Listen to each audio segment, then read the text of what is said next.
Mi siervo justificará a muchos porque cargó sobre sí los crímenes de ellos. Le daré una multitud como parte y tendrá como despojo una muchedumbre, porque se entregó a sí mismo a la muerte y fue contado entre los malhechores.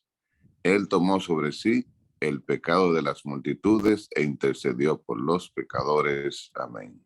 Amén. Gracias, gracias, gracias, Señor. Gracias.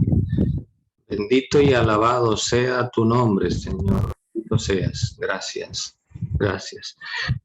Hoy es un buen día para que hablemos sobre este proyecto que se llama Proyecto de la Salvación o Economía de la Salvación, como ustedes quieran llamarlo.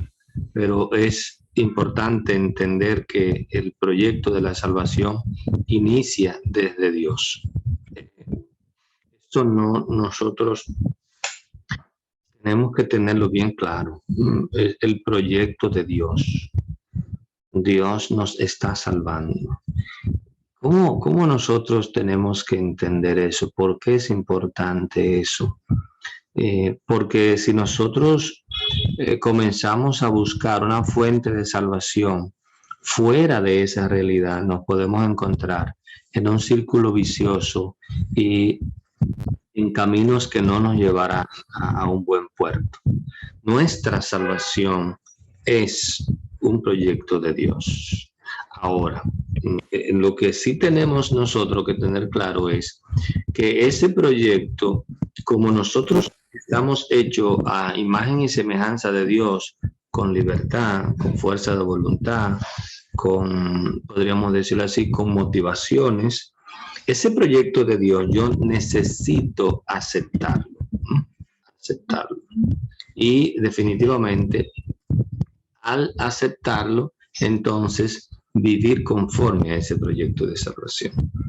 Ahí se da entonces la explosión de las dos voluntades, y es lo que nosotros llamamos esa explosión de dos voluntades es definitivamente la santificación, ¿no? El deseo de santificarnos y evidentemente el deseo de salvarnos. Esas dos cosas están unidas. Estos dos elementos se dan, uno y otro se dan como de una forma natural. La santificación se da porque yo acepto el plan de salvación que Dios me tiene para mí. Y ahora yo vivo conforme a ese plan de salvación. Y eso me hace a mí ser santo. ¿Cuáles son, por ejemplo? Para eso nosotros también tenemos algunos indicadores. ¿Cuáles son los indicadores? Nosotros que somos maestros sabemos que tenemos que tener unos indicadores para ver si los estudiantes están como logrando los objetivos, ¿no? Entonces, los indicadores para saber si nosotros estamos aceptando el plan de salvación, hay muchos, pero yo le voy a poner solamente dos. Para mí el más importante es la humildad. Y de la humildad saldremos al segundo. En todo santo hay humildad. Cuando usted acepta la salvación de Dios, entonces hay humildad. Cuando nosotros no aceptamos la salvación que Dios me ofrece y buscamos la salvación en otros medios, entonces nos convertimos en seres soberbios, egoístas, autosuficientes. Y entonces todo esto se pierde. El sacrificio que Dios ha hecho en la cruz, en la persona de Jesús, al entregarse, se pierde.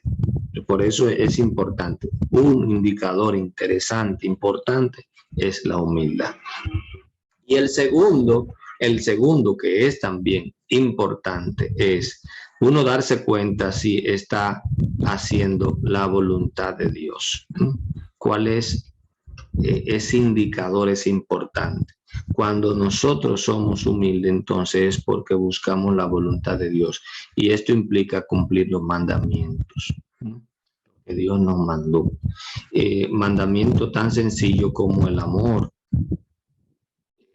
la caridad fraterna, el sacrificio, en fin, muchas otras cosas que van con respecto a eso. Resumimos esta breve lectura en este elemento. El plan de Dios es salvarnos y la salvación está en las manos de Dios. Por eso, el único miedo mío, el único miedo que yo deba tener es que yo viva una vida sin aceptar esa salvación. Ese es el único miedo que yo debería tener, porque Dios es fiel. En Dios no hay engaño. El único deseo que Dios tiene es de que yo esté a su lado, que sea feliz, que me salve. Porque para eso Dios me ha creado, para eso Dios me ha dado la existencia. En Dios está garantizada eso. El miedo ha de ser de parte nuestra. Y si yo me dejo engañar por Satanás y me embullo con las atracciones, con los caramelos que él me pone en esta vida y comienzo a vivir una vida de espalda a la salvación que Dios me ofrece, ese es mi miedo. Y se lo digo con toda honestidad. Ese es el miedo que yo tengo. Humanamente yo puedo estar tras los caramelos, las cositas dulces que Satanás me pone en esta existencia para vivir una existencia mezquina de espalda al plan de Dios, a la voluntad de Dios, al deseo de Dios. Pidamos a Dios que nos ayude con su Espíritu Santo. Es eso lo que nosotros necesitamos permanentemente, pedirle a Dios, ayúdame con tu Espíritu. Hazme siempre una persona dócil a tu voluntad, a tu deseo, que es la salvación y la santificación. Amén.